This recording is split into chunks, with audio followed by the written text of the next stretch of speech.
आणि आता आतापर्यंतच्या महत्त्वाच्या आपण टॉप 9 बातम्या बघूया। विदर्भातील 6 जिल्ह्याला हवामान विभागाकडून येलो अलर्ट जारी। वर्धा, अमरावती, नागपूर, चंद्रपूर, गोंदिया आणि भंडारा जिल्ह्यामध्ये आज पावसाची शक्यता। नागपूरसह विदर्भाला सलग दुसऱ्या दिवशी अवकाळीचा फटका। भंडारा, वर्धा, नागपूर, चंद्रपूर, गोंदिया, अमरावतीला गारपिटीचा फटका, पिकांचं मोठं नुकसान।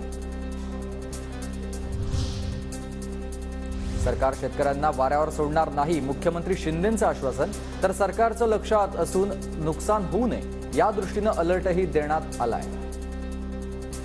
नुकसान भरपाई देखील देताना कधी सरकारने हात आकडता घेतला नाही। आता जे गारपीट अवकाळी झालेला आहे, शेतकऱ्यांना त्याची मदत मिळेल। शेतकऱ्यांना सरकार वाऱ्यावर सोडणार नाही। राज्यातील सरकारच वाऱ्यावर, मग शेतकऱ्यांना का नाही वाऱ्यावर सोडणार? सरकारच्या तिजोरीतील पैसे कुठे जातात? मुख्यमंत्र्यांनी फक्त घोषणा करू नये, शेतकऱ्यांना मदत करावी। विरोधी पक्षनेते विजय वडेट्टीवार यांचा सरकारवर घणाघात।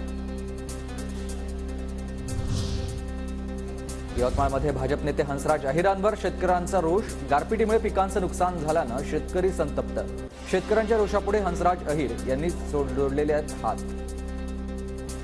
पवार गटाकडून माढा लोकसभेची निवडणूक लढवणार, तर स्वतःच्या फायद्यासाठी आमदार अजित पवारांसोबत गेले। शरद पवार गटाचे नेते अभयसिंह जगताप यांचं वक्तव्य। सीईटी परीक्षेसाठी अर्ज करण्याची आज शेवटची मुदत आहे आणि याआधी 2 वेळा सीईटी परीक्षेसाठी मुदतवाढ देण्यात आली होती।